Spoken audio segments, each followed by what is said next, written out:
everyone. This is our board meeting on February 29th, and we're starting our study session. Welcome, Jerry. Can you hear us? Yes, I can. Thank you, Phyllis. Okay, perfect. Erin, can we have roll call, please? Yes. Trustee Leon. Here. Trustee Manhattan. Here. Trustee Chow. Here. Trustee Liu. Here. Trustee Vogel. Here. And next, we need a motion for board agenda approval. Okay. Okay. I'll thank you, second. Sylvia, and Satish seconds. Thank you. Roll call vote. Trustee Leon. Aye. Trustee Manhattan. Aye. Trustee Chow. Aye. Trustee Liu. Aye. Trustee Vogel. Aye.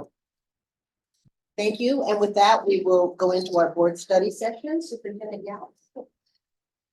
Thank you. So tonight, continue our tradition of bringing a study session at each of our board meetings that doesn't fall on a board advance month.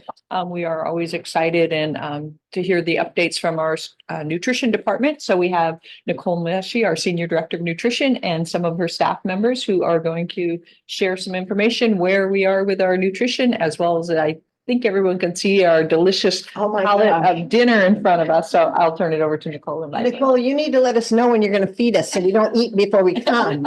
I should have. And sorry, Jerry, you're missing it. You're missing it tonight. So I'd like to invite up our supervisors to introduce themselves and tell you what is in front of you. So please.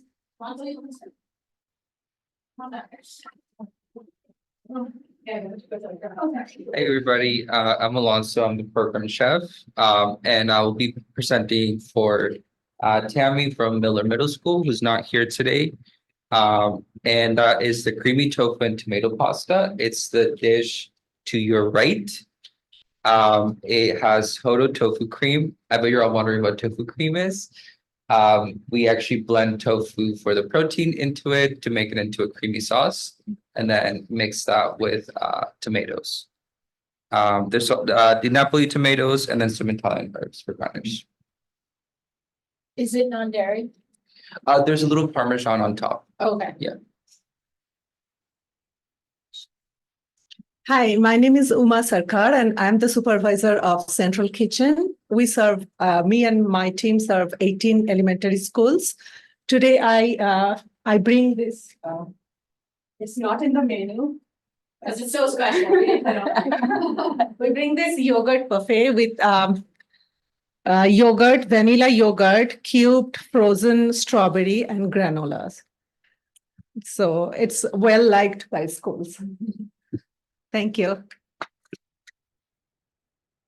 Hi, everyone. My name is Myra Miranda. I'm the supervisor for High Middle School. And our school brought some samples of the peach cobbler overnight oats that comes with Straws organic yogurt, cinnamon granola, and some diced peaches. So we do it like a day before, and then the next day we add the granola. Hope you like it. Good evening. I'm Sharon Sethi. I'm the supervisor at Lawson Middle School. We made the spicy kimchi tofu soup, and some of the students are very excited about it. It is a little spicy and they like it very much. Hi, I'm Rainy Singh. I'm a supervisor at Cupertino Middle School. So we prepared chana masala. It's a very popular dish back home in India. And out here, kids love it. But then it's paired next to chicken tikka. So that day all become non-vegetarian. But other than that, it's good. It's a street food. And you can eat it with rice, with bread, with puff pastries. So kids are very aware of it. Good evening, everybody. My name is Sweetie Malhotra, and I'm the supervisor for Kennedy Middle School. The item that we prepared was black bean quesadilla. In the beginning, a day ahead, we roast the onions, jalapeno, tomatoes, and garlic in a pan, and then we kind of grind it coarse. And the next day, like today, we prepare the beans. The beans were also marinated overnight yesterday, and then we assemble the beans on a whole wheat tortilla, and then put the salsa on top. which is made with the onions and tomatoes and spread with some cheddar cheese. And then we just put it in the trays and put another tray and kind of made these quesadillas. I hope you enjoy them. We tried it in the school. We loved it, but kids, I'm sure they like it. I haven't presented it to the kids yet. Thank you. The quesadilla is a new item that's coming out for the next cycle. All of the other items are currently on the menu and kids are enjoying them right now. So So can I ask you a question about Sure. the food?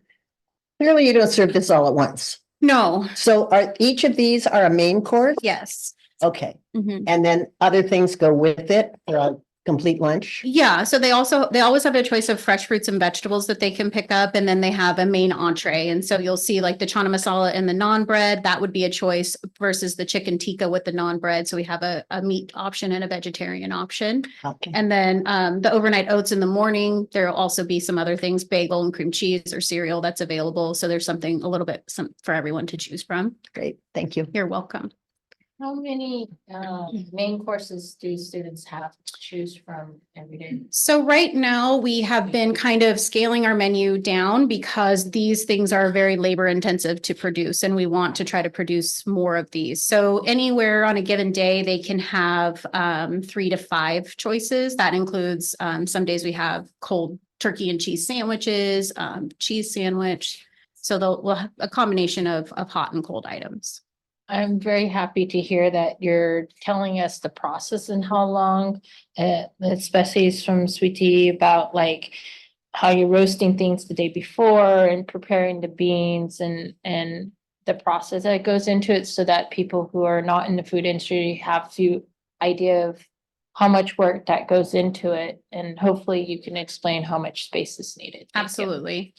And I really wanted to bring the supervisors here because without their enthusiasm and their effort, we wouldn't have been able to do any of this. And they have really inspired their teams. This is really, really hard work that we've never done before. And we've had a lot of things we've learned, right? Like, oh, that didn't work. We're going to have to change that. And our partnership with Brigade and Alonzo, he's our brigade chef. I spoke to you guys about that at a meeting before. That kind of Brigade, along with these supervisors that really want to make the best food for kids, has what's made us be successful and made all of these dishes. We have been very aggressive in the amount of new recipes we've put out and really challenged ourselves. But I'm so grateful to be able to do it with this team because I couldn't have done it without them and all of the staff at their school site. So I just really wanted to show their recognition.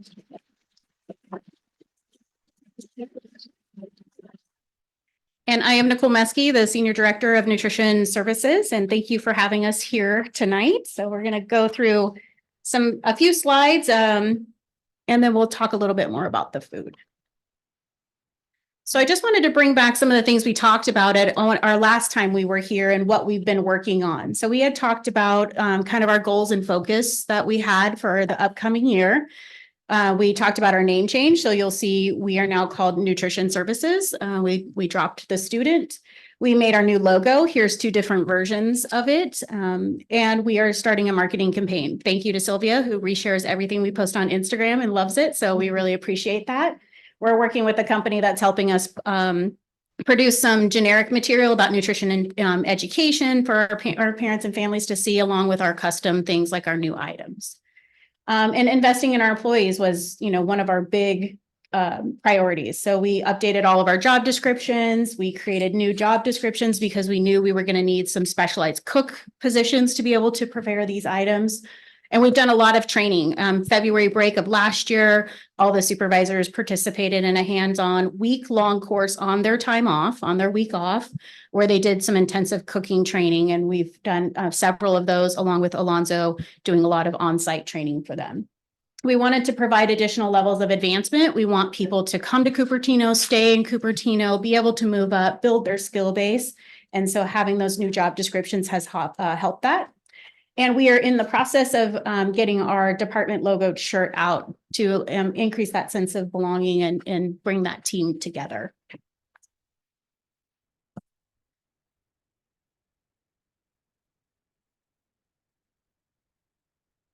So I wanted to just show you where our free and reduced eligibility is, and more, I wanted to point out more on the right-hand side, our directly certified students. So you can see our increasing free and reduced percentages from 1920 up to this current school year, 17.5%.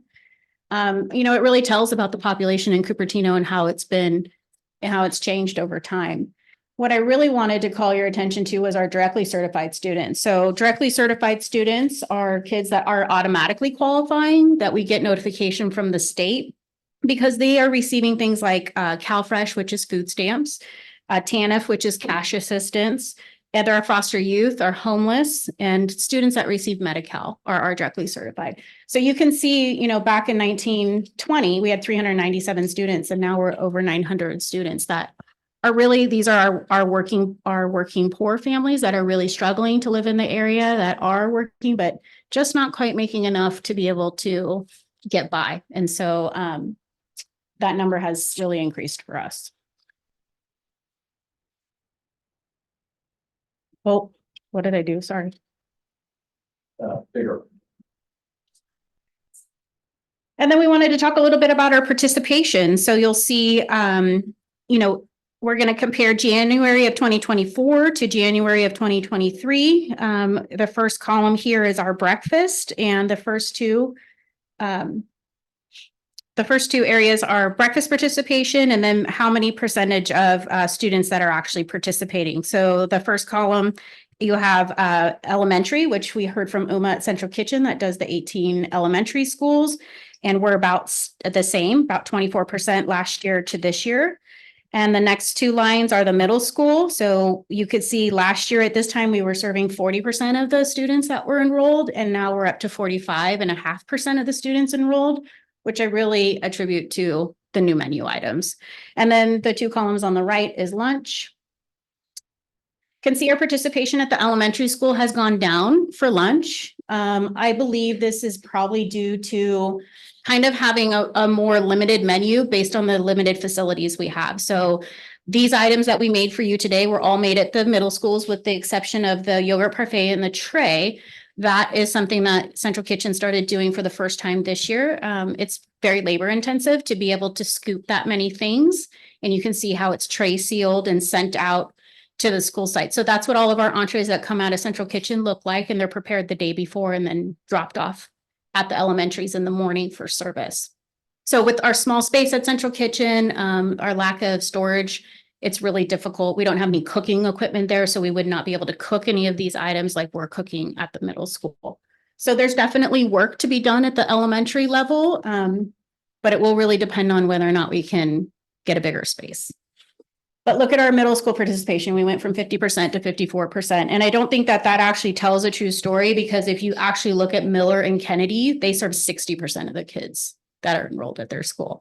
So that's a lot of students coming for lunch. And it's really impressive how the staff can serve them so quickly.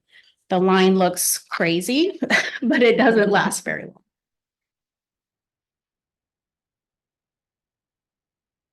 What? What am I doing? I did. This big one, right? The big one? I don't know. So we have made some infrastructure investments. We created the 6 new cook positions. We are still recruiting for a cook at Hyde and also at Central Kitchen. We have not been able to fill those positions. We knew that going to more freshly prepared items would take more hours, more labor. So we increased hours. And now we have 66 staff members in our department, which is great because I think we were around 52 when I first came here. So we need the bodies to be able to make this great food. And then you'll see on here, this is Kathleen on the left. She is the cook at Lawson. She is making the tofu pasta in our new tilt skillet. And we purchased these and installed them over the summer at each of the middle schools. It's like a big pot and you can make a lot of different things. You can see the soup cooking on the right-hand side. I think that might be Cupertino. So we purchased these tilt skillets. We bought food processors. We bought immersion blenders, which are coming very soon. So it's a big giant stick blender that you can blend a lot of things at one time. So knowing that, changing the way we prepare food takes different equipment, and working within the current spaces we have at the middle school, what could we do in order to be able to work towards getting that equipment? We really have very, very limited space. And so we're only able to add the tilt skillet and to be able to be in compliance with all of the health code and those kinds of things. So a lot of the other things are handheld things that you use on a counter. And then we updated the ovens at the elementary schools.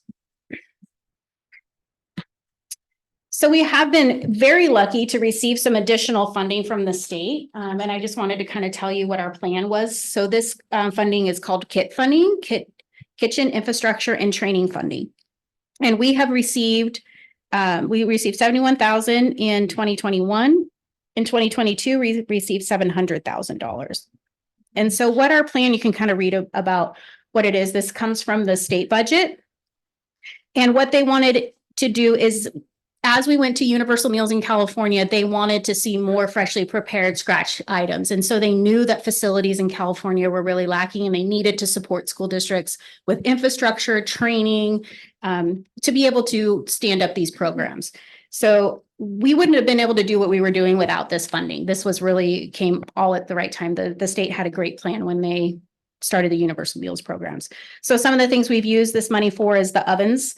We have what's called Surf Safe training, which is the food handlers. So when you go to a restaurant, you'll see that someone is trained in food safety. Before, we only had the supervisors be trained, and now we allowed anyone that wanted to be trained to take advantage of that. And almost all of the employees did, which was really nice to see.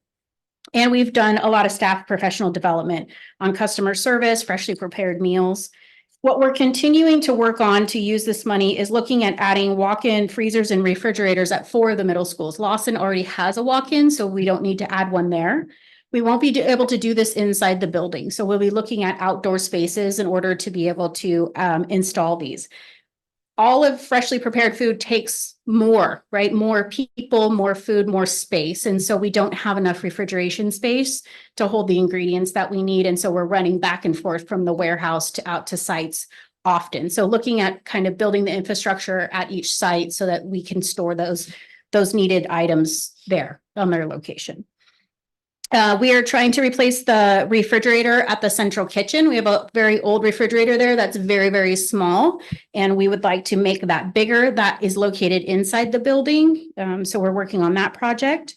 We would like to look at replacing the serving lines at the middle schools, trying to figure out how to use less plastic. We hear that from our parents and our community. How do you use less plastic? So we would need to change the serving line. So we're trying to see what we can make work with what we have. We don't have a much electrical capacity to increase, so we only have a certain amount of space. So what equipment is out there that we can upgrade that will fit into what we currently have capable of us? Some cosmetic updates. So our food is looking great. We want the space to look great, looking at painting and doing some repairs, some things that have been neglected over time. And then some flooring replacement. We really need some new floor, the service lines at Kennedy and Miller. We also received from the federal government this grant that's called Local Foods for Schools. And Alonzo told you a little bit about the Hodo tofu, and Uma told you about the Strauss yogurt and Myra. So this is really a program to increase local foods, encourage schools to buy locally. We received $97,000 in this grant, and what we have been spending it on is the Strauss yogurt. They're from Petaluma. Hodo tofu is a higher line tofu that they use in restaurants, and it's out of Oakland. We're looking at purchasing some hyper local fruits and vegetables as close as we can within our area here, and then maybe some unique things that kids are not used to seeing every day. So Nicole, do you want questions as we go along, or do you want to wait till the end? I can take them as we go if you want. So I have a question Sure. about locally produced produce. Yes. Are you restricted? Like, can you go to farmers markets, or is there some restriction on what you can and can't do? There is procurement requirements that you have to follow. So you have to follow the federal and state requirements that if you purchase a certain dollar amount, then you have to formally go out for procurement to make sure that you're receiving the best price. We do have some monies that we can use for a micro purchase. Usually farmers markets will not have enough supply for us. Okay. Yeah, but we do partner with farmers directly. Like we have purchased apples from Gizditch Ranch in Watsonville. Yeah. So looking for farmers that could sell directly to us. Farmers are great at growing food. They're not so great at logistics of moving it places, right? So when you cut out that distributor, it's hard then to figure out, well, how do I get it from there to here? But yeah, that's kind of the intent, is to be able to make those relationships really close to you, but to find the volume, because Yeah. we use a lot. Yeah. Okay, Yeah. thank you. Sorry. No, you go ahead. Go ahead and then Uh, Ava. Leslie, you mentioned outdoor refrigerator. Yes. Can you just expand on that a little bit? So it's a giant walk-in refrigerator freezer combo. So it looked like like a big rectangle and we would cover it so it didn't look like an eyesore. But they would have to go outside of the building because once you go inside, you have to bring the whole building up to code and we wouldn't have enough money with that grant money. So we're working with an architect right now to identify space on each of the 4 campuses of where we can put those walk-in refrigerator and freezers that's close to the kitchen. Thank you. Eva? The slide before you were talking about serving line, changes to the serving line. Yeah. Can you give me an idea of what you said serving line replacements, like what is it that what does that look Hoping like? to do? Yeah. So currently what we have is what they're called is speed lines, and it's like a train of boxes. And kids come on both sides, you kind of look down into the box, the food is in a wire basket and they pick it up. In that kind of method, everything has to be wrapped because there's no sneeze guard on that. So what we would like to do is to elevate it, right? So that you're not kind of going through, looking down, that we have it look like you would see at Starbucks, right? In that cabinet that's backlit and or when you go into 7-Eleven and they have the refrigerated areas that you can kind of select your own drinks or pre-made food. So making it look more retail is kind of what we're hoping for. It's been very difficult to find something because most school cafeterias have like a service where they have a hotel pan and you come, here's a scoop for you here. We don't have the space or the labor to serve like that. We need everything to be in a container and have the students pick it up themselves and move out of the line very quickly. So we're looking at more retail end or university. I've been working with some people that supply equipment to universities where it's more of a grab and go. Okay. But like if we were to be at a place where the serving line where they're serving the food for the students, that would, if they're not individually packaged, then it would save on packaging too. Right. And so that in that situation, you have a piece of glass that's here. And Right. so then an adult standing here, picking it up, giving it the student, and then you would not have to cover it with plastic. Okay. Yeah. And a lot of the grab and go things have kind of a sneeze guard that are on the front. So we would be able to do some more open options. I really like how we're wanting to move in that direction. Thank you. Jerry, did you have anything before we move on? Yes, just a quick question. The federal grant for the local foods, is that a one-time grant or is it something that might be on an annual basis? It's a one-time grant as of now. I haven't heard of them extending it, but it's one-time money, $97,000. Okay. Do you see this as being something we might want to continue even without the grant, or is that still sort of up in the air? Yeah, it's definitely a priority for us to source the highest ingredients we can at the best price. And so looking at what can we keep and what will we have to give up depending on the price, we've been able to purchase things that are out of our normal budget because we have this money. But I think it's a good for us to evaluate how well did the students receive it? Is it worth spending a little bit more money on this item in order to increase the participation? So yes, it will go into our decision making when we look at what we were going to purchase for next school year. Okay, terrific. Thanks, Nicole. Thanks, Phyllis. That was my question. And Satish, you had something? Yeah, I have one thing. Thanks, Nika. This is regarding the participation slide, right? So elementary, if you see it, it's like almost like half of the student or enrolled students only in the breakfast versus lunch. But whereas middle, it looks like almost there, right? Mhm. Even though it's a little less than do you know why it is so? Just because consistently it's about half of the students only for the breakfast. So I think more students eat breakfast at the middle school just because middle school kids are hungrier later in the day. I think a lot of elementary kids are probably picking up something before they leave home, and then maybe they're still hungry and they'll pick up something at the recess because all of our breakfast at the elementary and the middle school happens at the morning break. It doesn't happen before school. Yeah. So I think middle school kids probably are eating in the morning and they're waiting and eating at break. Is it because how our timings are, or if you increase the time or something like that? Because typically the younger kids tend to take more time, right? Mhm. Is it not good enough Yeah. or something? Or? Yeah, we have about 20 minutes at the elementary and they work their magic in 20 minutes. It's amazing how fast you can get students through. I think also what you see is elementary kids really want to play, right? And so they're choosing to use that time to play.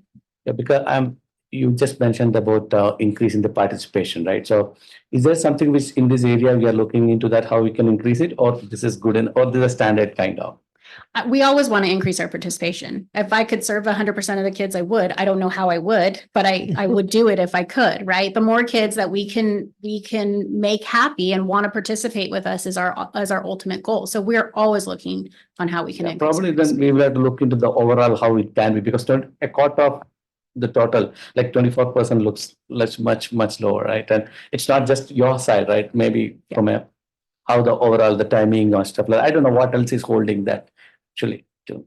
And we do have higher participation because we do serve at the morning recess versus before school. We did a pilot a few years ago at Nimitz and offered before school breakfast, and there was only about 5 students that showed up for the month that we did the pilot.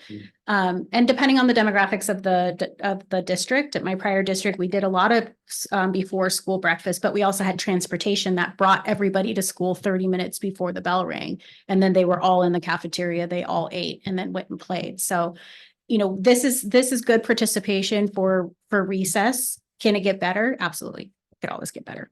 Thank you. So Central Kitchen, I wanted to just talk to you a little bit about Central Kitchen. So we have been exploring 3 options. I think Chris and I talk about this every week at our one-on-one meeting of what we could do. We have our current Central Kitchen located at Stockholmeyer, so looking at improving that space.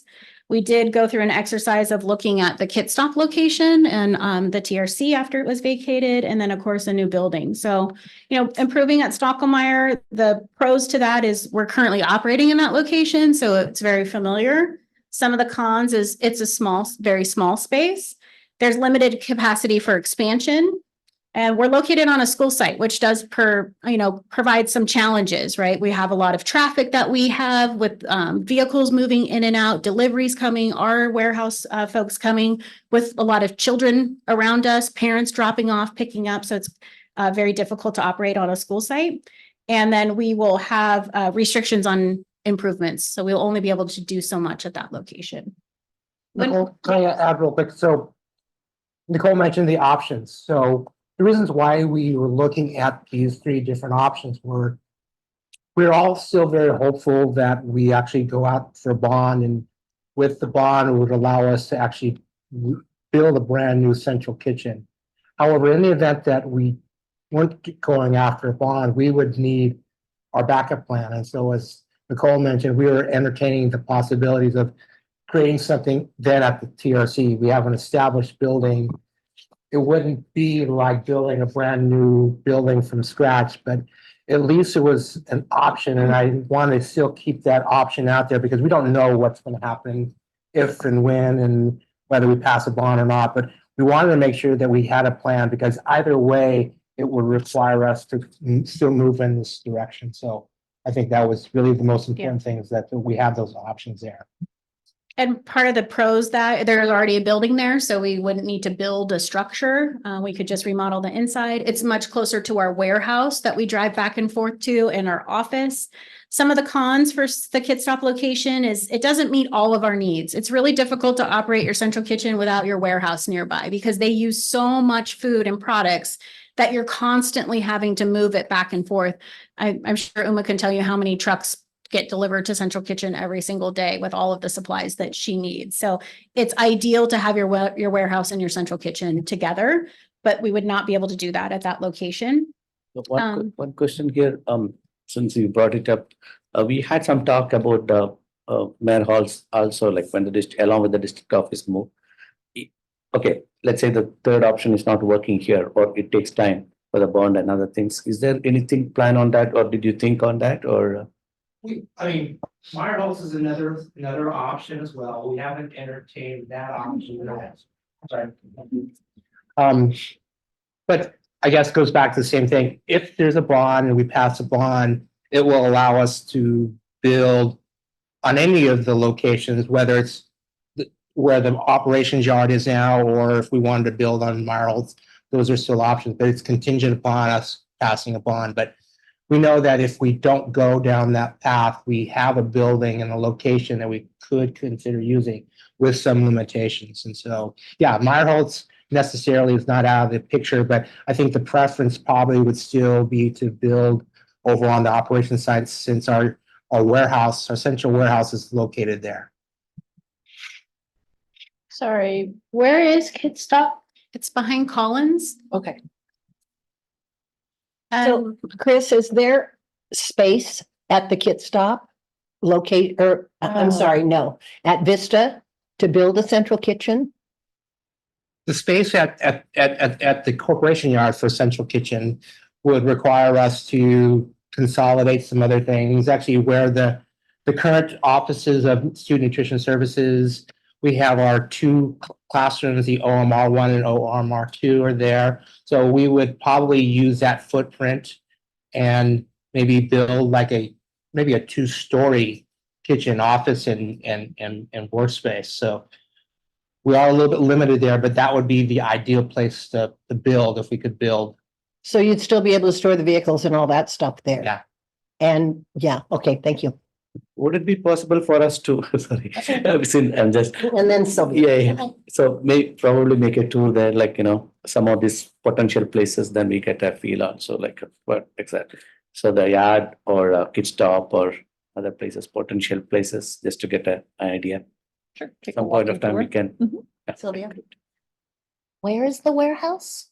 It's at the Vista, the operations yard Okay, and behind what, Lawson. and what's kept at the warehouse versus kept at the central kitchen? So there's no storage at Central Kitchen. So every day Uma and her team receive the food that she needs to pack for that day only. And Okay. then anything that she has left over, she has a little bit of storage. She has no freezer there. The freezer is not working and we did not replace it because it's so old. And she has a very small refrigerator. So all of the food gets packaged into the trays and sealed and put into racks and dollies labeled by school, stored into the refrigerator. Everything else comes back to the warehouse. So everything, all the food and supplies moves in the morning and in the afternoon back and forth between those two spaces. And that's just for the elementary schools, but then the middle schools house their own. They have a little bit more space, so they get a delivery twice a week because they cannot take a full delivery because they don't have enough refrigeration and freezer storage. Got it. Okay, thank you. So just, oh, sorry. A question on like location wise. Of the ones and options in Consider Meyer Holtz, which ones are good for deliveries and just the traffic in terms of? So the having a best central location is kitchen? operations because we already have that traffic and that noise. You can see part of the cons on the Kit Stop was that neighborhood is not used to the noise. And there is a lot of noise that goes along with operating that. So we currently have the longest semis coming into the operations yard. You know, all of the bus drivers are there, maintenance, grounds, everyone's getting ready at 6 a.m. So that is a space that it takes that noise, it takes that traffic, it has a flow of exit and entry that works really well. There's no children around to have to worry about. So operations is the ideal place to have Okay. the central kitchen. Thank you. And just, Kit Stop, it wouldn't be something we could just move into really quickly and make work for a while. It would need at least 12 to 18 months. And they estimate it would be over $3 million just to redo the inside for us to be able to be in there. And then, some of the pros we already talked about, designing a new building and operations, we could design it exactly the way that we wanted it to meet all of our needs, to see our future plans of how we could change our menu and prepare. It would be a lot of investment to upgrade the kitchens at every elementary school. Which is not going to be possible or something that can happen very quickly. So if we can invest in a building and central kitchen, we can really change the way we prepare food for the elementary schools. And Alonzo, you guys met Alonzo. This is Alonzo. I think I've been talking about Alonzo and Brigade for a very long time now. So he is a real person. We're very happy he's here. He came in July. He's been here since July. It's been very busy. He feels like he's been here for years. So very, very busy. Do you want to tell them a little bit about like what your day is, how you schedule your week and what you've been doing? Sure. Yeah. Again, my name is Alonso. So right now my focus is on all of the middle schools, as you can see from that we laid out. Essentially, I just see whichever middle school needs a little extra help, a little extra training, and then I spend some of my time there. And so all my time is equally divided between the 5 middle schools. Once a week, have a supervisors meetings where I do trainings for all the staff, and that can be new cooking techniques or how to use new equipment that they have. Earlier on, we dedicated a whole day to training on their tilt skillets because it was brand new equipment. And so as we see all this new equipment, part of my job is going to each kitchen to make sure everyone knows what how to use equipment. And then a big part of that is also upkeeping the recipes. So making sure that the portioning is correct, making sure that the recipes are tasting good for the kids. Always in mind that we want to make really delicious food for the kids. And Alonso just started doing taste testing with students, so he comes from fine dining, right? So his first taste testing experience, he came back to the office like, because kids get so excited about wanting to sample food, right? So we prepared him a little bit better to go. So it's been really fun to see the feedback. He's doing a sticker chart with students, and so we're doing a Japanese katsu curry on our next menu. And so he was sampling the sauce with the students at Kennedy, and he puts up a Post-it and gives the student a sticker, and then they put, is it like it? It's like love it, like it, or it Needs work. Yeah. Yeah, so the kids are really happy to be able to give their feedback, and it's really nice to be engaged in. Yeah, they're very honest. They're very honest. Thank you. So Alonso works for Brigade. They are a nationally known company that is comprising a team of chefs and professionals that work in schools and institutions to help implement changes, especially around scratch cooking. So Alonso is dedicated to us. He comes here every single day. Like he said, he goes to the middle schools. He's focusing, but he also gets all of that support from Brigade. He can ask for recipes, different templates, any kind of support that he needs. There's a network of chefs. Santa Clara has a Brigade chef. We're going to be looking at doing something together over the summer and bringing together the NorCal chefs just to kind of maybe bring your favorite recipe and have like a little cook-off so that they can all spend some time together and we can see what other school districts around the area are doing. So we're grateful to have Alonso. Oh, here he is with his stickers. Wow. And this is Anita. She is our cook at Miller. And they were testing another new recipe that's coming out on our next cycle, which is going to be tikka mac and cheese. Seems like it's positive. Yes, they definitely liked it. It's all the way on the right-hand side. Yeah, for those loved it is all the who way can't on the see it. right-hand side, yeah. So here's some of our new menu items on the menu right now. We have the Mexican and vegetarian Chipotle salad, which has been a huge hit to the point where we had to add it another day because it's so popular. So it's really exciting to see that. You guys are tasting the creamy tofu, the chana masala, the spicy kimchi, and the peach cobbler overnight oats. What will be coming in the next cycle is our breakfast burrito with tater tots inside, which we're super excited about. The black bean quesadilla you tried, our tikka mac and cheese, chicken tinga burrito, and our katsu rice bowls. And then at the elementary school, we were able to add on yogurt parfait, which was a huge win for us. It's something that we wanted to do for a long time. But like I said, it's very labor intensive to scoop 3 things on the line as it's going down. But the kids are really enjoying it. I've been working at Garden Gate every day this week, and the little kids love it, really, really love it. So it's been nice to see that. And then here are your menu tastings that you had today. That's what the chana masala will look like when the schools make it, and then they'll seal it with plastic for the students. And these are the schools that provided the tastings for you today. Here's some more pictures. We have Sharu here at Lawson on the top left. She's making our salads. We have David, our cook at Kennedy, and Sweetie, our supervisor, using the tilt skillet to make their pasta. We have our kimchi tofu soup on the right. And then I just love this sign. Our goals for today: test new recipes, learn to use a food processor, tilt skillet, and have fun cooking. So, and that is it. Thank you very much for having us. I hope you guys enjoyed the samples and Was delicious. I'm sure we have some questions or comments for you. So sure. let's see what the board has to say. Anybody want to start with anything? Satish, you look I like you're can start. dying to say something. I can start. So one thing is it's great, a lot of a lot of information, and I can see a tremendous change. Thank you for that.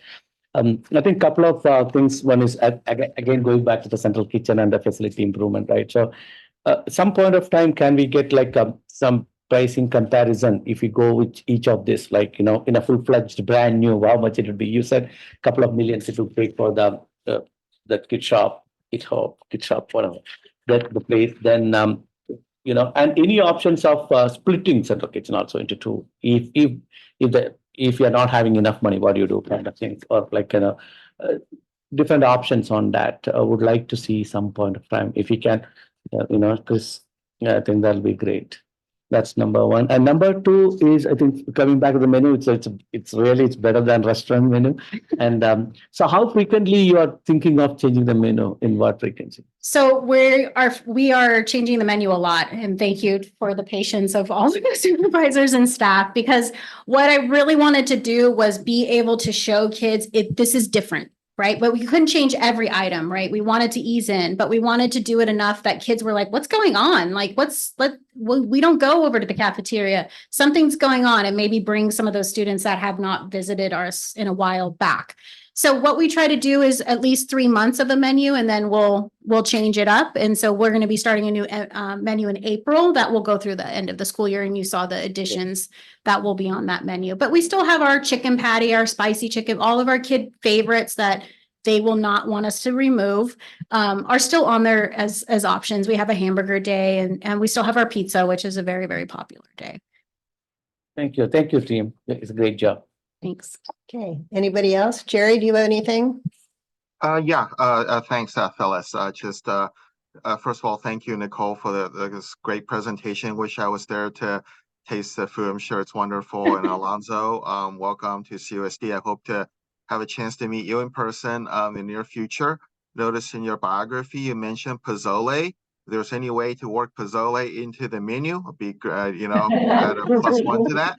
Or +100 actually. And I love katsu. So you and I should sit down and talk. I have a feeling you know how to make a lot of the things I like to eat. I had really 2 questions for Nicole. I'll just go ahead and ask them, and then I'll listen to the answer, given the sort of how the remote thing works. One is really one about the finances. I know in the past the program has been self-sustaining. I just wanted to kind of check with you to see what is that still the case? And then the other question I had is, when you showed the different expansion options, and then in KidStop, you talked about it doesn't meet all the needs. I wanted to sort of 2 questions on that. One is that because of space, or is it because of their other limitations? And 2, are y'all suggesting KidStop as a replacement for the current kitchen at Stockholmeyer? Is it viable to? I certainly would, well, is it viable to have like 2 sites? I certainly hope that we get a new kitchen at the operations, but if that's not the case, if it's plan B, is it viable to operate 2 central kitchens? So I'll just mute and listen to my answers off the air here, or on the air. Thanks. Okay. So yes, we are still a self-sustaining program. So Universal Meals and through California has increased our reimbursement, which has helped us sustain that, plus this additional grant funding that we have received, where we are able to kind of get out of our box that that the federal government keeps us in. So yes, and that's always our goal, is to continue to be self-sustaining. We did have the position changes. Our payroll has gone up, but we knew we needed to be able to recognize how hard this work was going to be, and honor that our employees are working harder and have and need more skills to be able to prepare food like this. But yes, currently we are still a self-sustaining program. KidStop is not the ideal location, or doesn't fit exactly. Like I said, the warehouse would not be able to go there. It's still not exactly the space. We could make it work. And so Chris and I were kind of talking through whether or not KidStop would be a temporary option, right? Because you can't just build a building and operations in a year anyways, even if we had a bond and all of those things. I think we looked at it because it is larger than Stockholm Central Kitchen, yet the limitations as far as the location. So those are some of the things that went into that as well, but it is a larger footprint. And Yes. a larger footprint than what we have right now is still an improvement. Yes, it would definitely be an improvement from where we are at Stockholmeyer, and it would open up a lot more opportunity for us to change the menu in that space. But it doesn't check all the boxes that we would need. Okay, all right. Sylvia, Sylvia? Sure. I just want to start by saying how floored I am that we are serving this food to our students in this district, and just how proud I am of you guys and of us, frankly, as a district. I mean, the fact that we're serving food that reflects our community, the fact that the kind of things that the kids are going to be eating at school are going to be in the same group as the kinds of things that they're eating at home. I think for me, I'm going to get emotional here because, growing up in Southern California, growing up as like one of a handful of non-white kids, I think most of us as children of immigrants have that smelly lunchbox moment. Like if I brought dumplings from home, even though it's my favorite food to eat that my mom makes, it's something that other kids would make fun of me for, right? And I'm sorry, I didn't expect to get emotional. And the fact that we're serving this food and it's got so much love in it and it's got so much thoughtfulness and it's just so meaningful. It really is. And so just thank you. You're welcome. I'm sorry. I don't know why. It really is it's such a important thing. Like we feed the kids, we want the nutrition, we want to make sure that they're getting all the things that, FDA wants them to get, that we want them to get, but then to do it with this kind of intention, it's amazing. So thank you for that. Thank you. Ava? That was the first thing I was gonna mention, and I plus 100 on that about how the menu reflects our student population. And not only that, having it scratch made, I do understand it takes more time, it takes more labor. It's also going to take more space. Because when you're prepping, you have different things in different containers. Eventually they're going to combine, but you have to prep each different thing, have the space for it temporary before completing it. And that I see the vegetarian options, which is we do have kids who are vegetarian, we have families who are, and that we're building an example for the students that having scratch made food, not just handheld fast food or things that are considered junk food, are tasty. And having things cooked from scratch are tastier and they're sustainable. So really appreciate that. I kind of have some questions regarding the plans in terms of enough space besides having a central kitchen. Is there a plan where each of the middle schools, you have plans of what to improve there and what is the ask of that? And then how does that look like? I know right now you're talking about central kitchen. I'm thinking the middle schools, they are the ones with the most of our students, right? And how much plans do you have for the elementary schools as well? So the middle schools have a bigger kitchen than the elementary schools with cooking equipment located on site. We currently are maxed at what we can put in each middle school. That's why we're going outside to put the walk-in refrigerator and freezer. That's obviously not a choice for cooking equipment. That would have to stay inside. So without some facility bond that would pay for an upgrade in the kitchen spaces at the middle school, there's not much more we can do besides the things I already talked about, like cosmetically having them look better, the serving lines. We did do the tilt skillet. We had to remove our range in order to put the tilt skillet in because they both could not fit. And so we've found new ways to boil water and do some other things without a range, but that was a sacrifice that was worth it because the tilt skillet is a more diverse piece of equipment that we can cook a lot more on than a range. So we are at our max at the middle schools also. Okay. So in the future, if this comes back, it would be good to know how much space, like if there's enough space at the middle schools and the cost breakdown of the construction or improvements or expansions needed. Think, Just for clarification. yes, If your question about the middle schools, are you wanting to know if we had the ability to build and expand middle school kitchens? Yes. What that cost would be, things like that. I don't know if we've explored that other than the exterior equipment things, but making the current footprint of the existing middle school kitchens larger will require something else to move around. So we haven't looked at it yet, but is that your question? Yes, just so that, I know we won't get a bond thing till next month, like a report on that, but how that survey goes, but in anticipation of that, just to prepare, if we were to expand to where because right now you're saying with the current footprint, it's maxed out. Yeah. What needs to be done and an estimate of how much that would cost? Okay. And then, you mentioned about, plastic utensils, so I'm looking, same idea, compostable utensils plus 100 on that.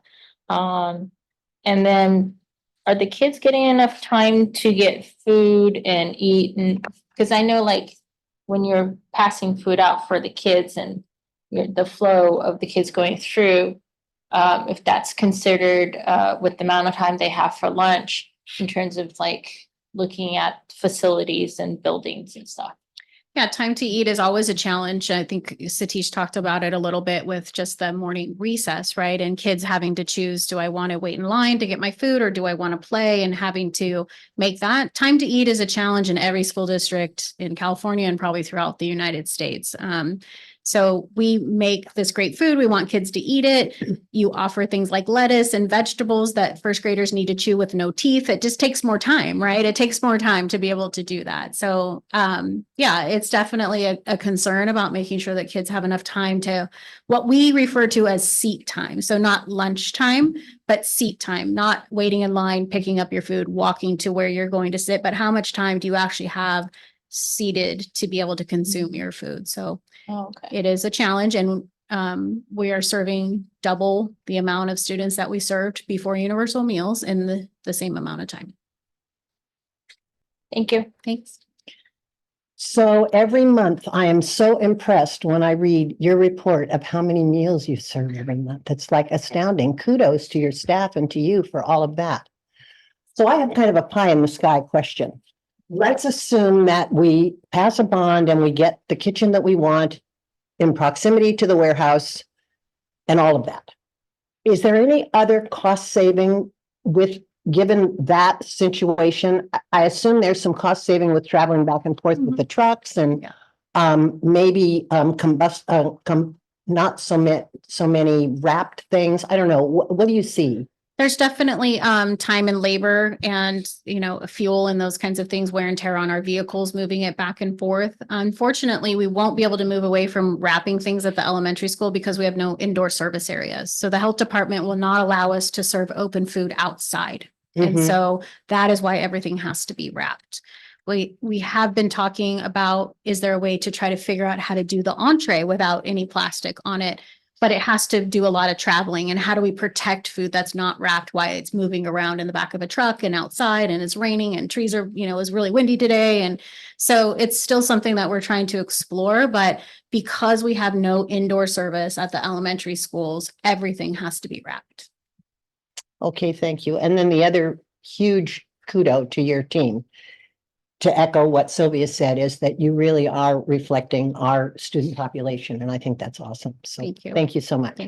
Anything else? Yes, Before we move on? more, Okay, yeah, Satish? sorry, I think I wanted to touch upon what Eva asked a question. So I don't know whether that was, you had mentioned that was the scope of it, that is expanding the middle school kitchen. I think that's what Eva asked, I guess. So I thought that, is there anything of that? Is there, I think you mentioned that there's a current limitation, but are we proposing something to expand there, or the only central kitchen? We haven't talked about expanding the middle school kitchens. Okay. I think there was an exercise that was done at Kennedy when they were doing some of the design years ago, and they looked at that space where the kitchen is in, and they had talked about it, but there hasn't really been any talk specifically about expanding the kitchens at the middle school.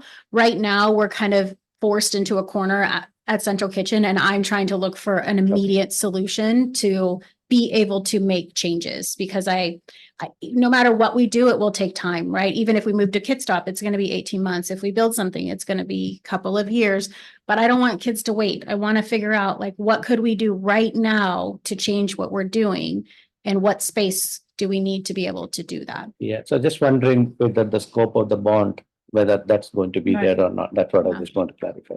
I guess that's where I think he is more direct about it. Thank you, Satish, is that if we are looking to bond the cost of expanding each of the middle schools, and you know, how that would help out how the Central Kitchen prepares foods, and I think mainly for the elementary schools.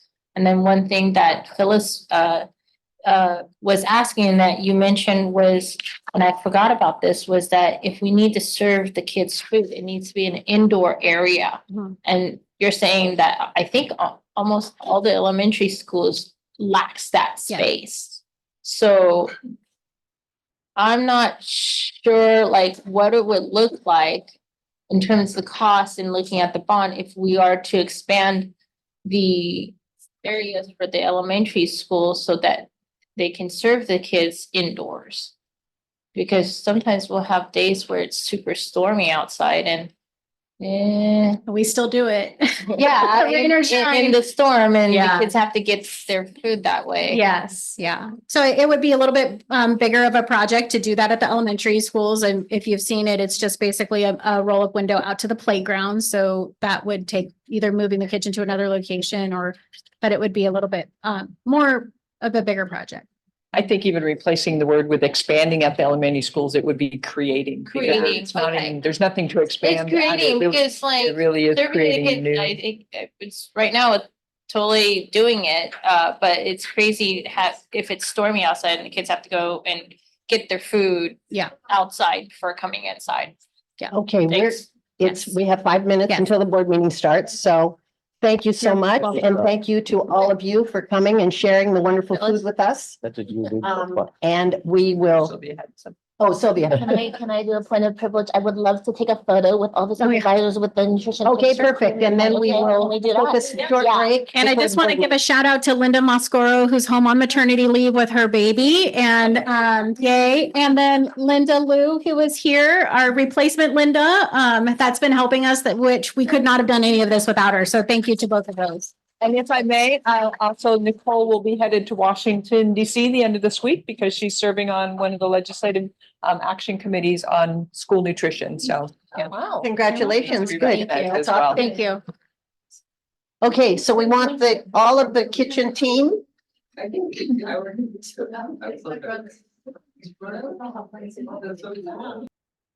Okay, welcome to our February 29th board meeting. Today is Leap Day. Happens every 4 years, so happy Leap Day to everyone. We are going to open our board meeting with the flag salute, and I believe we have some students from John Muir who are going to help us with that. Welcome, Jen. Welcome, students. So we have Theodore Chan. Is that right? Yeah, Theodore Chan, who's going to lead us in the flag salute.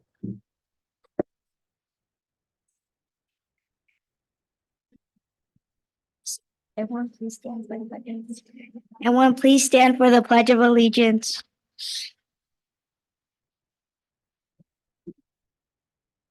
I pledge allegiance to the flag of the United States of America and to the republic for which it stands, one nation, under God, indivisible, with liberty and justice for all.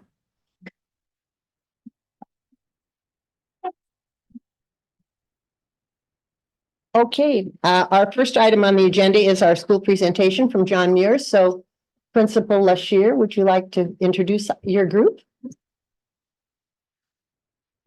Good evening, everyone. I'm Jennifer Lasher. I'm the principal of John Muir Elementary.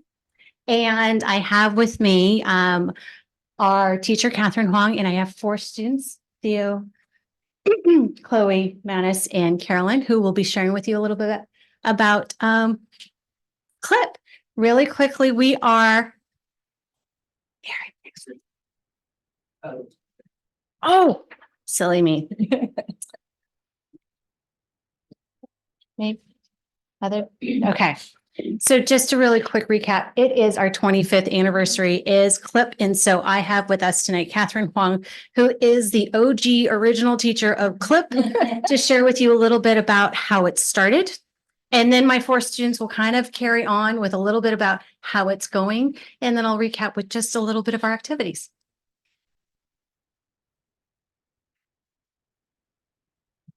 Good evening, everyone. I'll just start. In August 1988, an alternative program started at John Muir Elementary School. It was called the Cupertino Mandarin Enrichment Program. A class of 16 kindergartners started their journey with a young new teacher, me, learning 30 minutes of Chinese each day. So this is, I'm sorry, I had to look through all my photos and my yearbook to present to you. So that's my original class. You The should have next- called me And you visited me. and I have pictures. Yeah. The next year, we grew to 2 classes, 1 kinder, 1 first grade. We also had 2 teachers, 1 taught Chinese and 1 taught English. Chinese teaching increased to 50% of the time. Starting now, the name changed to Cupertino Mandarin Immersion Program. And that was us attending the Chinese New Year parade at Mountain View. In 2000, year 3, the program moved to Collins, which was located at the current Lawson Middle School site. During that time, the program firmed up the language model to have 30% of English teaching and 70% of Chinese teaching in grades K and 1. Second grade to have 40% of English and 60% of Chinese every day. Once again, the name changed to Cupertino Language Immersion Program, CLIP in short. In 2004, CLIP moved to join Meyerholz Elementary School. Meyerholz and the community embraced CLIP really well. There, CLIP continued to develop and expand. CLIP stayed at Meyerholz for 18 years. Students who promoted from Meyerholz continued their bilingual learning at Miller Middle School. With years of efforts and communications between CUSD and Fremont Unified School District, CLIP students continued their learning at Lynbrook High School. In 2022, CLIP moved once again back to John Muir. This time, John Muir houses the entire CLIP program. We have a total of 22 classes and 22 teachers, 14 IAs, and 545 students at Muir. All our students go to Miller for continuous Chinese learning. After 25 years, we're back to Muir, and it's a full circle. Thank you. So that's a little bit of our history, and now our students are going to share with you a little bit how it's going.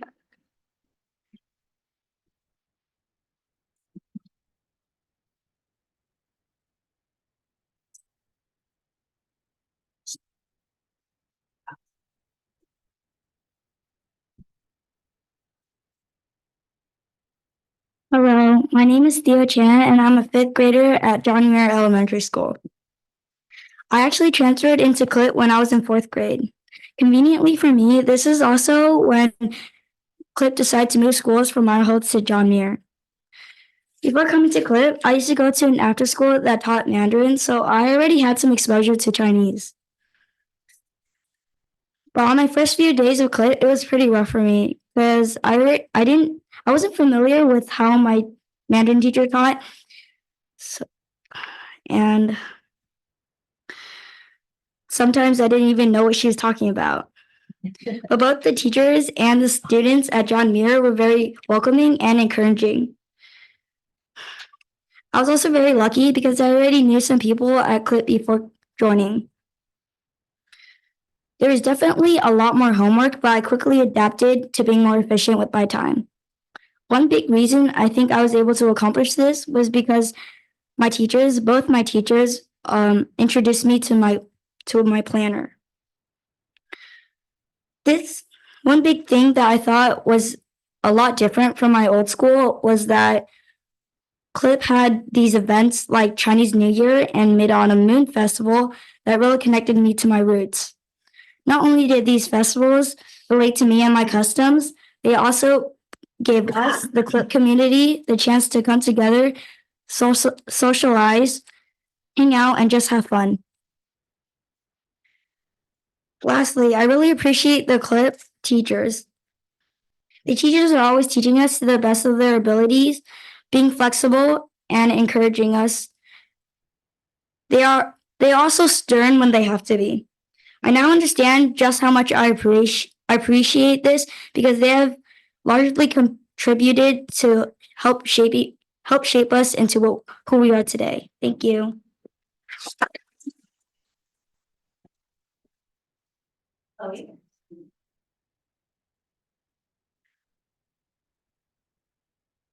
Hello, my name is Chloe Wing and I want to tell you my story. My father is from Taiwan and my mother is from Korea. I came to Clip in the middle of 3rd grade. I didn't know any Chinese, so I was stuck, not understanding a lot in class and nearly failing. I felt tired and overwhelmed because of this. My parents were so concerned that they considered switching schools.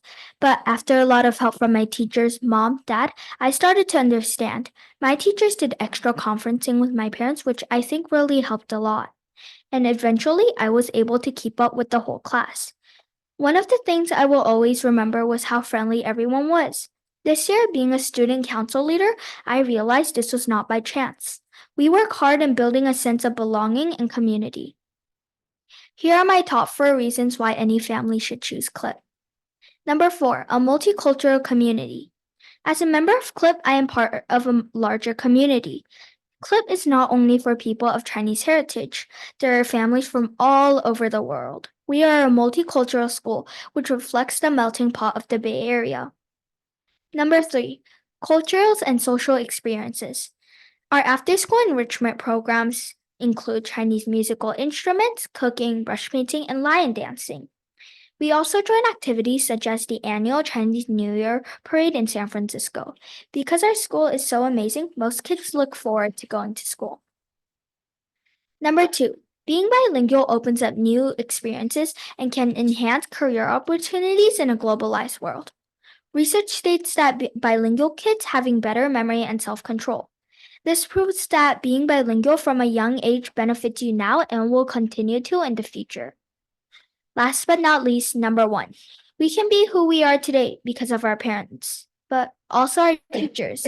At Clip, we have 2 teachers on a daily basis, our English teachers and our Chinese teachers. Our teachers work extremely hard to teach us everything we need to know, but they only have half the time as other schools. It's extremely demanding for them as they try to meet the needs of each and every student. I hope our school board will care for our teachers at Clip. Teachers are our roots that hold us up when we face problems in our learning. They inspire us to dream into the future. In conclusion, Clip is vastly different from other schools, but in a good way, because Clip lets us feel content, happy, and wanting to chase our dreams till we can reach it. That's what Clip makes me feel, strong enough to just grab my dream. Thank you.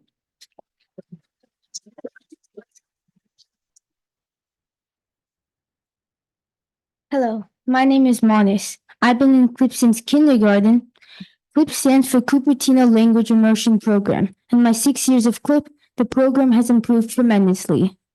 Since the first day I stepped foot into my kindergarten classroom, the teachers and staff members have been supporting me and my learning.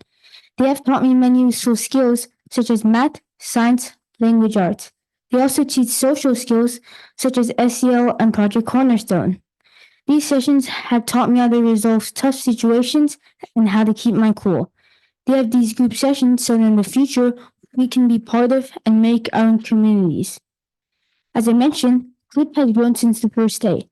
For example, before, not many people were helping during the recess and lunchtime. However, there's now a role called recess leaders. Students choose a special game of their choice and help make that game fun to play. Recess leaders also collect remaining items after recess and lunch, such as basketballs. We take ownership in building the responsible, respectful, and safe school community we want. This is only one of the many good examples. We desire for our school to continually get better for both students and teachers. For example, lots of kids would prefer the bathroom stalls and floor cleaner. Perhaps we should have separate bathrooms for upper and lower grade kids so that the school can identify which grade is messing up the bathrooms. Another change could be using less plastic and more eco-friendly materials. When a student gets a hot lunch, the lunch comes with plastic wrapped around it, creating lots of waste at school. Our teachers would like smaller classes to create a healthier and sustainable environment. They have doubled the amount of report cards, grading, parent-teacher conferences, and communication due to CLIP's unique structure. I can't imagine for over 55 students. They remain positive that they're tired and overburdened. In conclusion, CLIP School is a place to be. I'm delighted to be a part of this community with unbelievable teachers, staff, and students. Let's continue to advance our school, making it an excellent experience for both students and teachers alike. It would also be great having more bilingual schools in the district so other kids can experience what I do. Thank you.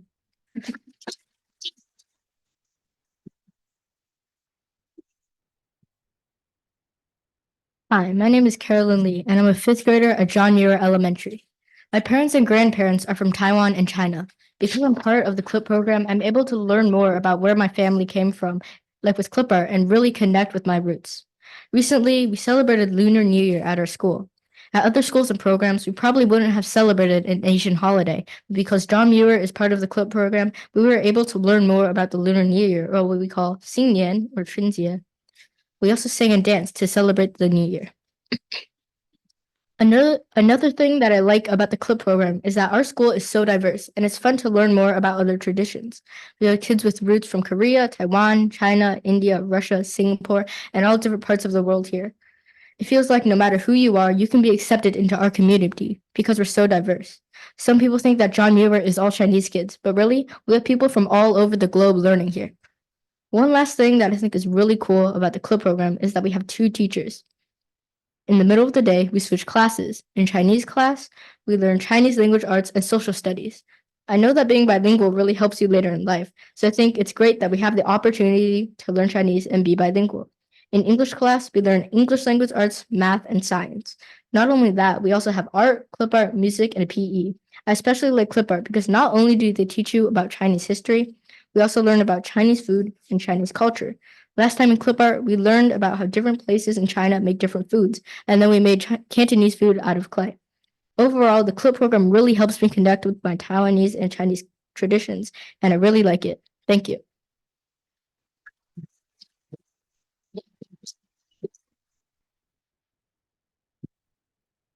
So as I mentioned to Stacy, it actually worked out really nicely for us to do our presentation in February because February is a very, very big month for us. As you've noticed from the kids in terms of what they've shared, we've celebrated Lunar New Year. And so I just wanted to share with you just a couple of snapshots from our past. So what you're seeing right here is our student assembly where all of our kids were singing their Lunar New Year songs.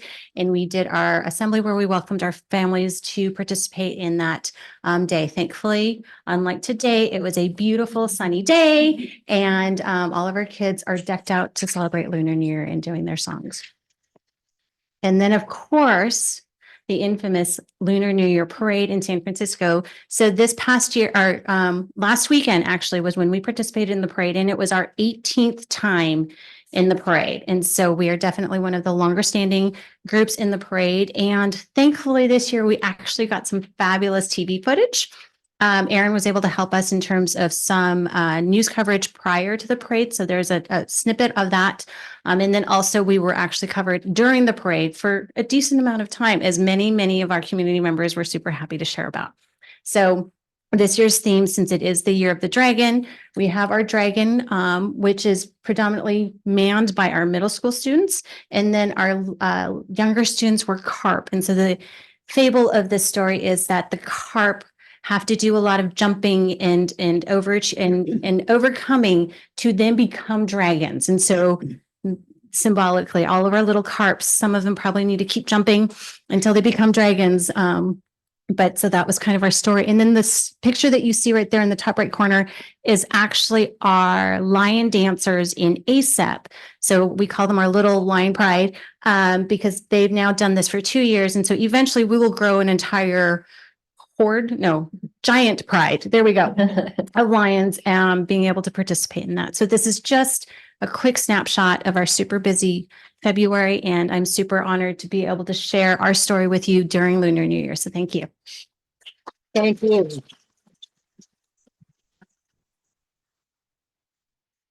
So we'd like to get a photo of you and the teacher and the students here in the middle. Okay.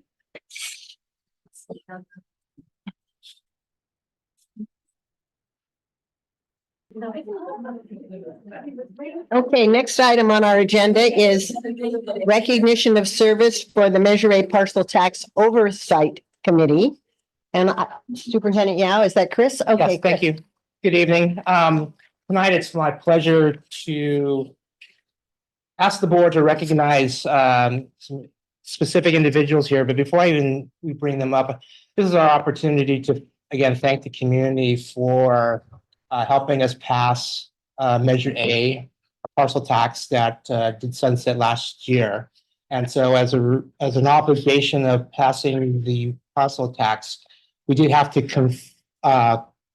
we had to bring together individuals to form a parcel tax committee. And so tonight, I'd like to ask the board to recognize the following parcel tax committee members that are coming off for their service on the committee.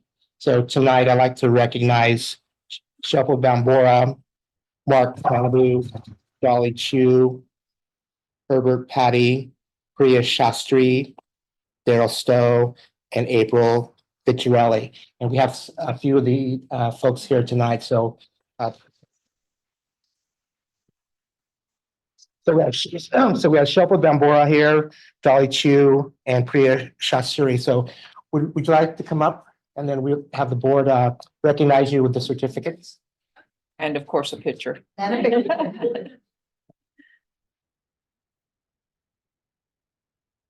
So I would like to thank you for your service on behalf of the board. And not only is it required by law that we have a committee like this, but I think it's really important to our community that they know that we have parents and interested community members that are keeping an eye on us and making sure we're spending money correctly. So thank you so much. So this is for Ashoka. Thank you. Thank you. Joey. Thank you. For a photo with the board.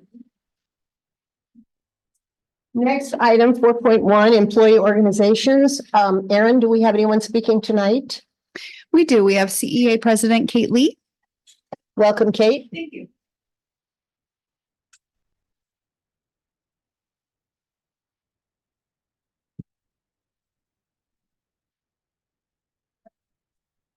Good evening, Board, Executive Cabinet, our amazing CEA educators, and our CUSD parents and community. At the first couple of board meetings as president this year, back in June and July, I spoke with you about the importance of comprehensive planning with a focus on critical path, milestones, and resources needing for success of any project plan, as well as effective communication and participation of all stakeholders, essential stakeholders. And the historic lack of that very often in our district management practices, and how that has led to many wonderful ideas not really succeeding and following through and becoming ongoing practice in our district. Certainly not at all sites, not as consistently across the district or for all teachers, and not for all students. But I'm happy tonight to say that this is really changing for our district. Instead of a lack of giving the time, detail, and effort needed for the planning phases of new programs and other teaching innovations, our district is doing all the right things in their approach to the changes and introducing new priorities and requirements. Both the new plans for starting PBIS training and the convening today and tomorrow of district stakeholders for the training, planning, and discussion of how to move forward with Portrait of a Learner, and I was fortunate enough to participate in that today. In our district shows the acknowledgement of the years of time it will take and the commitment to following through on that. They are involving key stakeholders from the beginning so they can incorporate their important knowledge and experience and perspective. They're also taking a more holistic approach to identify all the specific segments that need to be addressed, which will be affected or will be needed by the new program changes. Of course, we are just at the beginning phase and planning of these two new programs of PBIS. Although we've done PBIS previously, we're doing it with greater fidelity and commitment, and also Portrait of a Learner. But it is a reassuring beginning that if, and this is an important big if followed through on with fidelity, will ensure success. I'd like to thank in particular Stacy and Allison for their leadership and dedication to excellent early phase planning of these programs and for other program management that are being rolled out and the processes that they're using, and to all the directors of our instructional services and other directors and people in our district that are taking the time to do this. So thank you very much. Thank you, Kate. Public comment. Erin, do we have anybody under public comment? We do not. All right, thank you. Superintendent's report. Superintendent Yao? Thank you. So I wanted to remind that about this time last year, we were very excited and honored that the state had notified us that we had 15 elementary schools that were being recognized for distinguished schools. We know that they had started a new system, and so it's an alternative year, elementary schools 1 year, and then the following year would be middle schools and high schools. So we are excited tonight to be let you know that we were just notified that we had 3 of our middle schools that are being recognized as distinguished schools. We have Miller Middle School, Kennedy Middle School, and Hyde Middle School. So the information just came to us a couple hours before the board meeting, so we will be putting out a media press, let the principals know, and then there will again be a celebration down in Anaheim in May for all the schools to attend as well. But just want to express my gratitude to the schools and the work that's being done at each of those. I think we know we have amazing schools, but it's nice when it's recognized at the state level as well. And so these are on the performance on the state academic scores. It's recorded on the dashboard. And so again, I think it's just another attribute to our hard work of our students, our teachers, our support staff, and our parents and community. So congratulations to our 3 schools. Awesome. Great. Good for us. Thank you. Next, we have the consent calendar. We need a motion for items 7.1 through 7.5. I move item 7.1 to 7.5. Thank you, Ava. Is there a second? Yeah, I can second. Yeah, thanks. Thanks, Satish. Okay, roll call vote. Trustee Leon. Aye. Trustee Manhattan. Aye. Trustee Chow. Aye. Trustee Lu. Aye. Trustee Vogel. Aye. Motion passes unanimously. Information transportation plan. So this is our annual report that's required. It was a new requirement that came out last year that we are required to report to you the use of the transportation fund. So Chris has a quick snapshot of the report that will be thank you. asking for approval at a later board meeting. Thank you. As Stacy mentioned, this is now becoming an annual requirement to receive additional funding in support of our transportation program.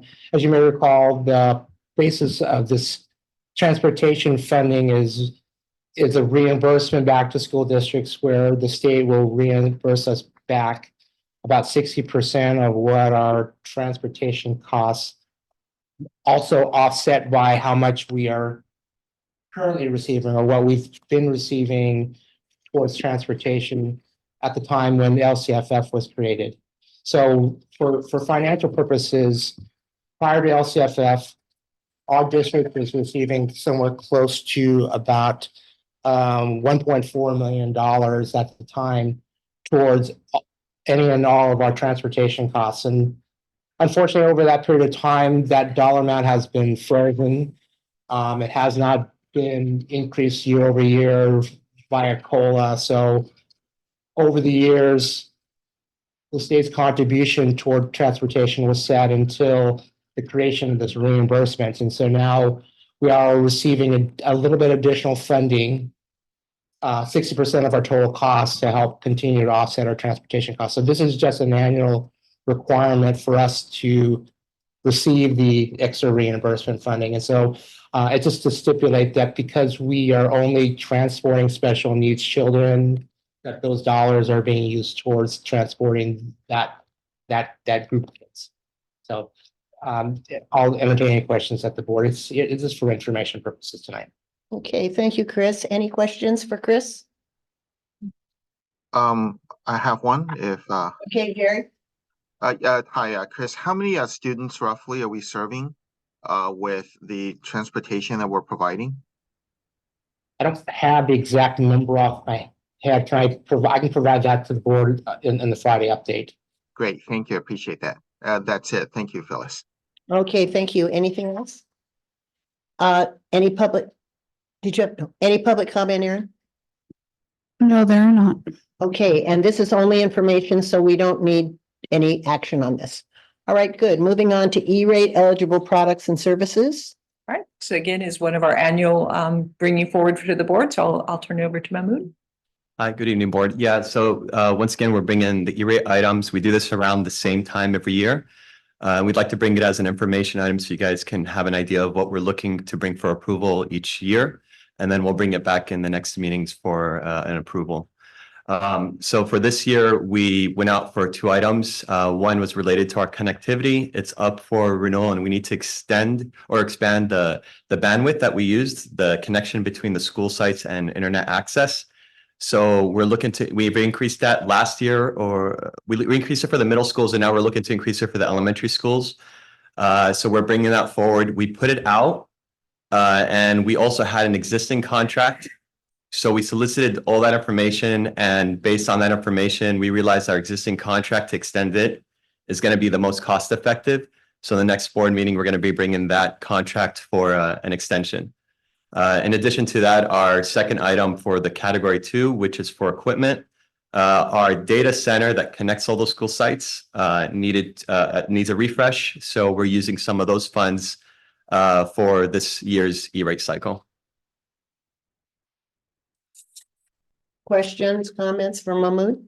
Yeah, I have a question. Satish? So this is part of our original plan or something new with this? Like what we had earlier, we discussed about some of this expansion. This is aligned with the same things that we've talked about, but it's a small piece of it. So this is around the infrastructure upgrades, not the cabling, but more of the infrastructure equipment and the service providers. So in this case, this is for our link between the school sites and our data center, and then some of the equipment in the data center. This is a one-time cost, or this is a? The services are ongoing annual, and it will be a 5-year contract. The equipment is a one-time cost, and our E-rate percentage on the equipment is a 40% discount. Okay. In addition to whatever other discounts that we get as school districts with a lot of these companies, which tends to be pretty significant too. For the services, it's a 40% discount, but also the state of California has an additional 50% discount for services. So it's 40%, then 50 on top of the 40%. Thank you, I appreciate it. I have a question about the vendors. When we sent this out, were these 2 the companies that came in for the bid? Yeah. It goes through the same bid process. Yeah, so our current agreement, the name of the company now is Crown Castle. They, at the time when we signed the original contract with Synesis, that was the name of the company. Mm-hmm. They went through a couple of name changes as they got acquired and so on. But we've always kept that contract because it was very favorable to us. So we kept on continuing it. And this is our last term that we can extend it out. But before I just extended that out, I decided to put it out to see if there's other companies that may be willing to come in at a better rate and more favorable terms. Putting it out there, Crown Castle, the same company that we have an existing agreement with, came in at a much higher rate than their original agreement. So we right away felt like that's not a good fit for us. AT&T came in relatively close, but the Crown Castle one is still, the original agreement is still more favorable, and there's no construction costs associated. And there's we don't have to worry about this, the concern of a potential delay in deployment if there is a construction issue. So we figured based on all those things that that's the one that we're going to bring forward to you in the next meeting. To extend, or with, we can't extend anymore. Is that what you're saying? This will be the last extension. So in the original contract, there is multiple extensions that were built into it. Mhm. Each extension, we would have to come back and bring it forward as an item for approval. So we're now bringing that last extension for an approval. We'll be bringing it to the next meeting for the final approval for that 5-year commitment. Okay, so this last extension would last us for 5 years at the rate that you have on the far Yeah. right. Yeah, and it's slightly, the numbers, I couldn't update it yet. There's a slight tax issue on those numbers, but in the next meeting, I'll have the updated numbers that will reflect the accurate monthly cost. Okay, thank you. Anyone else have a comment or question for Mahmood? Jerry, do you have anything? No, Ava's covering my questions. Thanks. Okay. We're all good? All right, so this is information and it's going to come back to us. Okay, perfect. Do we have any public comment? No. All right.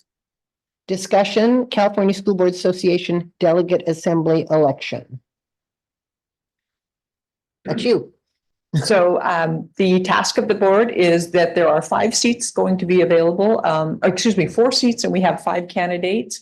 And this is for our CSBA Region 20. And so because this is for discussion tonight, our actual ballot would be due back to the county by March 15th. So wanted to give you guys an opportunity to select who you would want as your 4 representatives, up to 4. And then we would bring it back as an action on March 14th so that we could have it to the county in time. And so I do defer to the 5 of you to determine which would be your candidates that you would want to select. Okay, so I'm going to defer. I'm going to turn this over to Sylvia because I think she probably knows the people the best. I'm happy to lead the conversation, I guess. So just in case you're not familiar with delegate assembly and kind of what the job is, within our region, Santa Clara County, we get, and I can't exactly remember the number, I want to say 9. We've actually lost a couple of delegates because every year, not every year, but every 10 years because of the census, they look at the student enrollment, and then based on your student enrollment, you get a certain number of delegates, and then any school districts that are over 30,000 students enrolled automatically get a delegate from their district. And actually, one of our schools, I want to say San Jose Unified or East Side, maybe it was East Side, has decreased in enrollment. So it's definitely happening all over our region. But basically the job of delegates in the assembly is to go to 2 meetings a year with the rest of the CSBA staff and board of directors. They're from all over the state, and they vote on different things like CSBA policies. They vote on what are the issues that CSBA is going to focus on. So for example, there's like a new AI task force that CSBA is putting out. And so there are going to be delegates serving on those things. And then they're really looking at different pillars of education and how CSBA should advocate at the state level for public education in California. So anyway, so that's what the role of delegate assembly is. The 5 candidates are amazing. They're all fantastic. So it's not like there's an obvious choice here. And I know our protocol in the past has been to kind of look at the geographic spread, as well as look at kind of districts that are similar to us, either in size or in makeup or in funding or whatever it might be. And then I also know that we also want to take into consideration diversity and reflecting our community. So, and also we usually often look at high schools versus elementaries as well. High schools versus elementaries, unified, LCFF, basic aid, all of that stuff. One question. Yeah, Is it, this is for a year or for 2 years. 2 years? So since you said about 9 people are there about, and other 5 are, I presume they're, They're staggered. okay, So we voted for them last year. last year, okay. Yeah. Yeah. So I guess, I mean, honestly, they're all fantastic. Terms, I'm sorry. 2 years. 2 years, you said.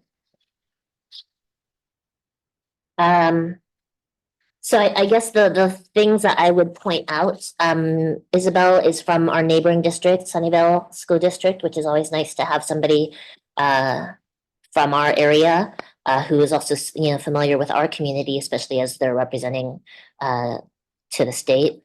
Vaishali and Jessica are from the same district. They're both from Los Altos Union School District. So I think that might be something we want to think about, is whether or not we want to have 2 from the same district or vote for 2. Jody Muirhead's from Santa Clara Unified. She's fantastic. She's been doing it for a long time, and it's nice to have that experience. Same with Carol. She's been doing it for a long time, and both of them have served on multiple committees in the past in CSBA, and so they're able to take more of a leadership role. So I definitely think they're great. So I really I think it's kind of up to us to,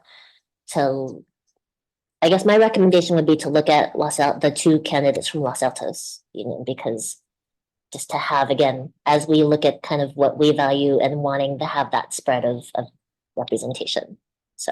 Well, my bias would be the 3 that you mentioned, Isabel, Jody, and Carol, and then pick one of the Los Altos people. I don't think it's a good idea, personal opinion here, to have 2 from the same district. So I don't know how anybody else feels about that. That's kind of what I was thinking. I also just want to put it out there. There's one unified, which is the Santa Clara Unified School District, and the rest are elementary. Mhm. And I think there were some high school districts and from our last, that was elected from last year. So we'll have some representation from high school there. So Jerry, are you good with that? What do you think? Yeah, so first of all, I read through them all, and I think we can't go wrong with any of them. I concur with Sylvia on that. I know we've kind of considered some of these other factors. I'll just maybe present an opinion here, which is for me, I think about so certainly I think the incumbents have done great jobs. I'm very happy to support the incumbents, Jessica and Jody. I think Isabel knows our district because they're neighboring. We're the same, feeder into FUHSD. When it comes to Carol and Vaishali, I know Vaishali. I think she's someone I think highly of. I think there is a plus to being someone that's neighboring to us, and at least for me, I feel like if I had concerns of someone, I can probably connect more easily than Carol, just because I don't know Carol. That's all. But so I do understand this is really 2 people from the same district. I also understand it's minority opinion, but I'm happy to go with the will of the board. That's sort of my thinking coming into this meeting. Thank you. Any other comments? So if we can decide tonight who we want, then we can put it on consent next time? We can. Is that possible? Do we want to think further, or do we want to just select the 4 that we think are the best? So should we converge on some of this, like what you said, like if anybody has a difference of opinion on that, like from the same district we want, that I think that's one of the kind of your criteria you put it. Right. But then if that's, because that's the only thing obviously which we see, that is 2 people from one, first all are from different things, right? So if do we have consensus on that? That's important. If that's the case, then we can decide between those 2, right? That's much easier. I know from what we have agreed upon based on what Jerry and Phyllis have said, that Isabel and Jody, I think we all agree upon that one. I think what it comes down to is Other 3. Right, the other 3, Carol, Vaishali, and Jessica. Do you have any input about the current incumbent, Jessica? Well, let me just address, because I know Jerry was mentioning about the incumbents, and Carol has been in CSBA for a long time. She was not chosen for reelection last year. but which is why she's kind of rerunning again this year. And yeah, I think she's also going to be our CS and Santa Clara County School Boards Association president next year. So I think that also makes me feel more like we should elect her. The president doesn't get a vote. So this would ensure a vote on the assembly, I guess our delegate assembly, right? So being a president doesn't give you a vote on the CSB? No, because it varies, like we just, because our region happens to coincide with our county. Not every region's like this. Oh, right? So some regions might have multiple counties in them.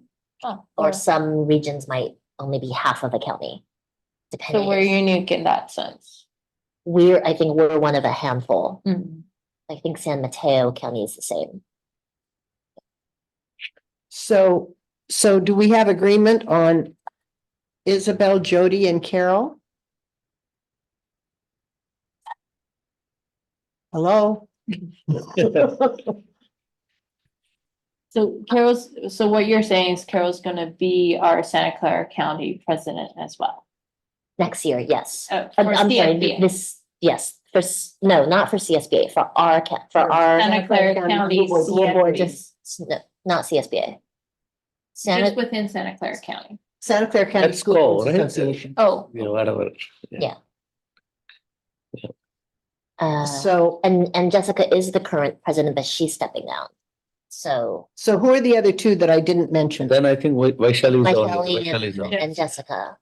Okay. Yeah, and they're both from the same district. Right. So that's where that's kind of where my recommendation is one from Los Altos. Yeah, one from Los Altos. And do you have They're both fantastic. Jerry mentioned Jessica, I think. And Jessica has been the incumbent.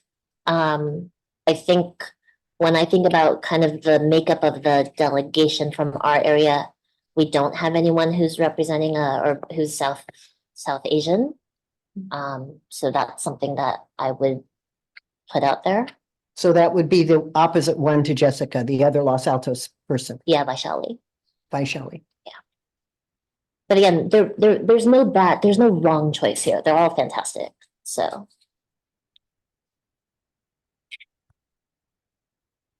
Well, what do we want to do?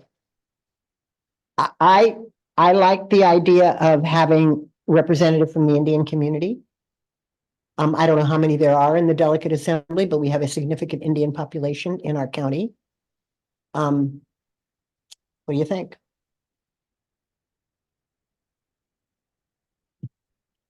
Hello? It's really hard because I know both Vaishali and Jessica and the different passions they have and the nonprofit work but volunteer work that both of them do. So do we want to wait and make the decision at the next meeting? Think about it? I don't know what additional input you get it in next, other than Sylvia talking to us. That's right. Well, that's new data. I'll see what Sylvia has to say to me. No, I think there's no, I would probably just reiterate, for me, it's really the folks I feel like I know, and it's nothing against people I don't know. They're all fine folks. Like I said, I'm happy to go with the will of the board. I'm not going to vote against what the four of you are going to decide. But yeah, I wouldn't want to make a choice between Jessica and Vaishali personally. So my 2 cents. Maybe that's You why. have to make something. Right? Well, we don't have to. We can vote for only 3, but. Oh, that's Oh, is it? true. We could just, we don't have to vote for 4. Right. So we could vote for the 3 and not vote for either of the Los Altos people and No. just see where the chips fall. Yeah, but I'm going to suggest yeah, that we go with the 3 that are not Los Altos and visit Vaishnavi. Vaishali. Vaishali. I would agree with that. And That's I where can my live with that too. So There, So yeah, do three. we need a motion? So already, no, no, this will come- no, we're already bringing it three, back. already three of you said, so fourth and fifth then can join easily. So if we're all good with that, we'll bring it back on consent. Yeah, I March think, 14th. I'm okay with that. So I think so basically 1, 2, 3, 4 we'll be taking, right, in this. Yes. I mean, this is a really good list. I believe that all of them support.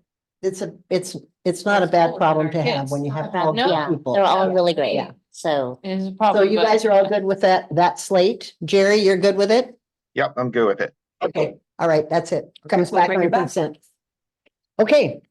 Oh, did we have public comment on this? No, we do not. Action. Adoption of resolution 23, CalShape grant application. Need that. It's an action, so you need a motion. Oh, I need a motion, sorry. I'll make a motion. Okay, Satish? I'll second. All right, so there's a motion moved and seconded on the table. No presentation. This was the information brought last board meeting when Mr. Shamato and Mr. Ju presented. All right, okay. Any questions or comments for Chris or Stacy? Yeah, I think in this, my name is spelled wrong, so you might have to take a new one. Okay, the attachment, the spell, yeah, For the resolution resolution. paperwork. His name is Paperwork spelled. you need to. Yeah, please. So today you can't sign that, if that's the case. There's an error with the resolution. Oh, yeah. Which is, So we won't find that today, okay. All right, so any public comment? No, they're not. Okay, so we need a roll call vote. Trustee, wait, are we not doing it? No, though? no, I Because thought. We're you doing took it. print out, right? We're doing it, but we're not signing it Yeah, got until it, his okay. correction is made. Correct. So we'll sign it at the next Yeah, meeting. yeah, we can approve it, or we can call for a vote, yeah, yeah, Alright. yeah. Sorry. trustee Leon. Aye. Trustee Madhato. Aye. Trustee Chow. Aye. Trustee Lu. Aye. Trustee Vogel. Aye. Okay, motion passes unanimously. And on to board activity. Who'd like to start? I don't have anything to report, thanks. Okay, So I thought you had, we had myself, Jerry and Stacy. Oh, we the two were by two. 2 by 2, 2 by Oh, 2 by okay. 1. So it was, by one. yeah, so, yeah, so it is between Fremont Union, us, then city. So city had only one. Oh. So typically we used to have 2 by 2 between city and us, but Okay. this time 2 by 2 by 1. It was initially told 2 by 2 by 2. So it was a good discussion actually, because earlier we used to have once in a quarter kind of things. Now it looks like they're going to have once in 6 months and trying to get both the school districts. So Stacy presented our stuff, whatever, and we had 2 topics I think mainly came up. One is the master agreement with the city thing. Then what was the other one? I think that was for Crossing guards. crossing guards. Yeah. So I think it all went well. There were public actually comments, about 4 or 5 people commented, but we had only an hour time. So yeah, that's what it was a good productive. But it was the first time after a long time in person. Oh, Yeah, so we were in. Cupertino? Yeah. So I think that's all we did last.